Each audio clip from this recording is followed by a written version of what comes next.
ఈరోజు ఇక్కడ వచ్చిన పాత్రికేయ మిత్రులందరికీ ధన్యవాదాలు.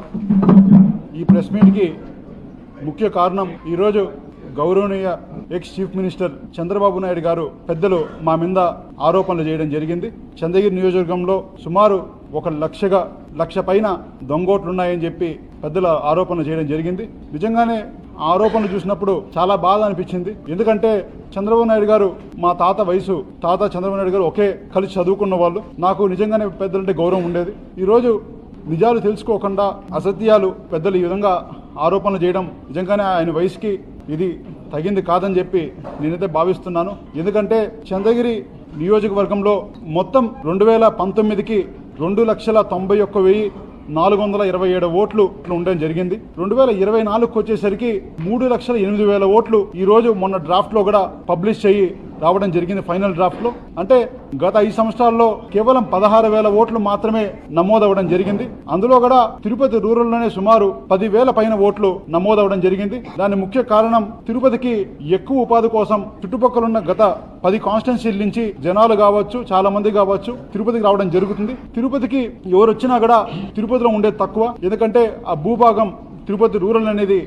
3 రెట్లు ఎక్కువ ఉంటుంది. తిరుపతి రూరల్లోనే 90% ఎక్కువ మంది ఉంటారు. అది కూడా గత 5 సంవత్సరాల్లో 160 అపార్ట్మెంట్లు, 5,200 ఇల్లు, కొత్త ఇల్లు ఒక్క తిరుపతి రూరల్లో రావడం జరిగింది. 5,200 ఇల్లు వచ్చినప్పుడు కనీసం ఇంటికి ఒక ఇద్దరు వేసుకున్నా, ఒక 1.5 ఇద్దరు వేసుకున్నా కూడా ఒక 10,000 ఓట్లు కనీసం అంటే వాళ్ళు నమోదు చేసుకుంటారు. ఇది తెలుసుకోకుండా లోకల్లో చెప్పిన నాయకుల మాటలు విని ఈరోజు ఈసీకి ఈ విధంగా మేము దొంగోట్లు ఎక్కిస్తున్నామని చెప్పి మా మీద కంప్లైంట్ చేయడం నిజంగానే పెద్దలు ఈరోజు కంప్లైంట్ చేసిన దానికి చాలా బాధ అనిపించింది. ఇది తప్పకుండా దీని మీద న్యాయ పోరాటం చేస్తాం. అదేవిధంగా న్యాయ పోరాటాలతోనే కాకుండా తప్పకుండా ఇదే విధంగా అసత్యాలు చెప్తే మేము ఎంత దూరమైనా దీని మీద వెళ్ళి తప్పకుండా ఆమరణ నిరాదీక్షకు కూడా నేను కూర్చుంటానని తెలియజేస్తున్నాను.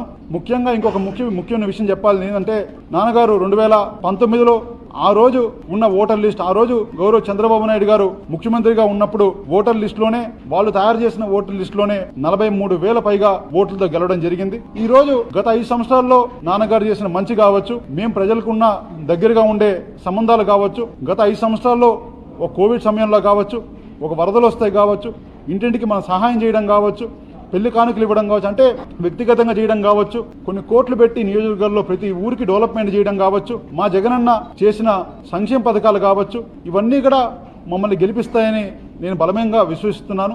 అలాంటప్పుడు మాకు దొంగోట్లు ఎక్కించుకొని గెలవాల్సిన అవసరం ఏమాత్రం లేదని నేనైతే భావిస్తున్నాను. ఈ రోజు లేదు, ఈ కర్మ మాకు ఎప్పుడు పట్టదు కదా అని చెప్పి నేనైతే మీడియా మిత్రులందరికీ కూడా తెలియజేస్తున్నాను. తప్పకుండా దీని మీద ఎంత దూరమైన పోరాటం చేస్తాం. దీని మీద మా చంద్రగిరి నియోజకవర్గం ప్రజలందరితో కలిసి దీని మీద తప్పకుండా పోరాటం చేయడానికి మేము సిద్ధమవుతున్నామని తెలియజేస్తున్నాను.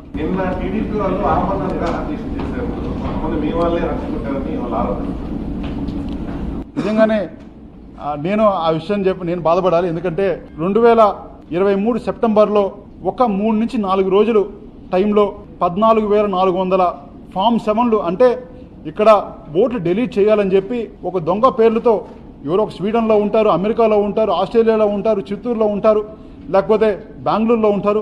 వాళ్ళ పేర్లంతా పెట్టుకొని ఒక 50 పేర్లు పెట్టుకొని సుమారు 14,000 ఓట్లు డిలీట్ చేయమని చెప్పి వాళ్ళు ఫామ్ 7 అఫీషియల్గా అప్లై చేయడం జరిగింది. అప్లై చేయడంతో పాటు మేమే అప్లై చేశామని చెప్పి అధికారులకు అందరికి కూడా ధైర్యంగా వెళ్ళి మేము అప్లై చేసాం, మీరు డిలీట్ చేయమని కూడా వాళ్ళు చెప్పడం జరిగింది. మేము అదో చాలా బాధ ఉన్నాం. ఎందుకంటే 14,000 ఓట్లు అంటే సుమారు ఒక్కొక్క పంచాయతీకి 140 ఓట్లు, 140 ఓట్లు ఒక పంచాయతీకి మీరు తీసేయాలని చెప్పి మీరు అప్లికేషన్ ఇవ్వడం అంటే దాన్ని ఏమంటారో అది మీరే ఒకసారి ఆలోచించాలి. అది ఒక్కసారి వెరిఫై చేస్తే 90% దాంట్లో ఫేక్ ఉన్నాయి. అంటే 90% మీరు డిలీట్ చేయమని దాంట్లో అన్ని కూడా మీరు తప్పుడు ఫామ్ 7 అప్లై చేశారని చెప్పి తేలుతా ఉంది. అధికారులంతా కూడా ప్రతి ఒక్కదాన్ని వెరిఫై చేశారు. ఇవంతా తప్పని కూడా వాళ్ళు ఆ రోజు నిర్ధారించి అన్ని కూడా పక్కన పెట్టడం జరిగింది.